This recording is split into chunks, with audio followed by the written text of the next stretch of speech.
Hi, everybody. So I'm so excited to highlight this next person on my tribute to Autism Awareness Month because she not only is a woman, clearly I said she, but she does so many cool things.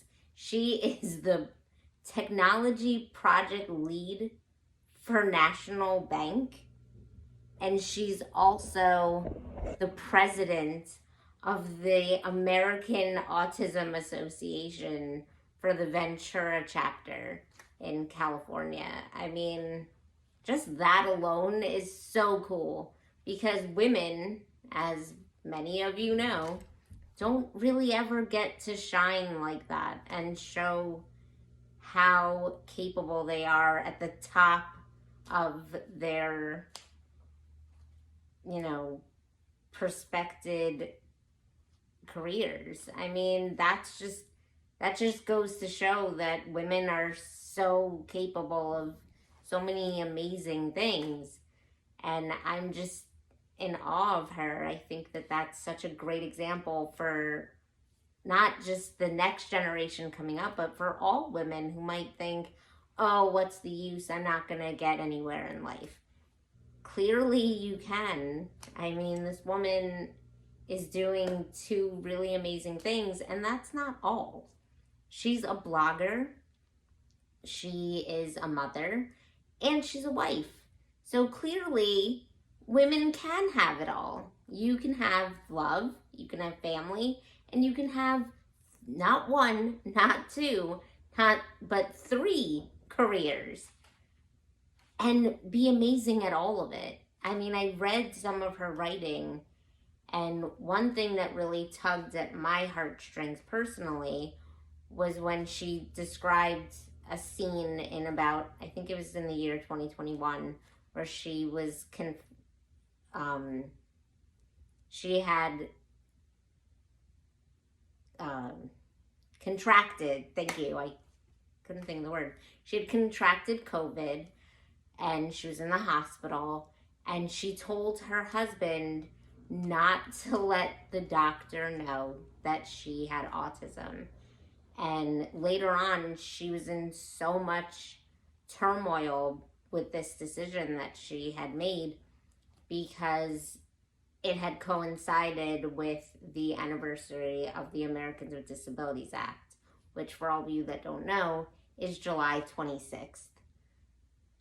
And it was actually the 30th anniversary, if I'm not mistaken. So it was a pretty big deal for all of us with people, all of us that have disabilities. So I understand why it hit her so hard that she made that decision to not let the doctor know that she has autism. But I also understand her regret. And if you don't really understand why she didn't want the doctor to know, I'm going to school you a little bit about it. Many times, unfortunately, in society, once you disclose a condition that you have or a disability that you have, society will instantly treat you differently. And I don't want to speculate, but possibly if she did disclose this information, maybe the doctor wouldn't have talked to her.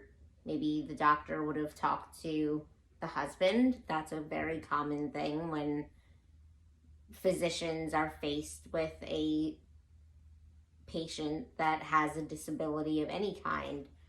You know, it's really sad to say that in 2022, 2023, I don't even know what year we're in. 2023, this is still an issue that goes on. So my heart goes out to Carly Fulgham because I understand why she didn't want the doctor to know that she has autism.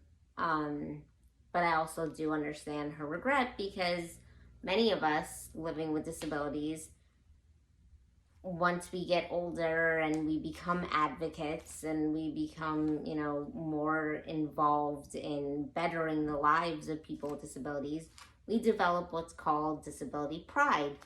And I'm sure, you know, with all her accomplishments, I'm sure she has a ton of disability pride. So I'm sure it was a difficult decision for her. So yeah, that really struck a chord in me when I read that part of her blog. Um, but back to her accomplishments. I mean, as I said, she's the technology lead for a project with National Bank. She is the president of the Autism Association of America, the Ventura chapter. I mean, that alone is just mind blowing. Like, how do you have time with those two things to be a wife, be a mother, and be a blogger? I mean, that's just nuts. Carly Fulgham, do you sleep at night? Or do you just stay up working all day long? You are such an inspiration to women, and I'm so glad that I learned about you and I'm able to share your information with the few followers that I have on social media.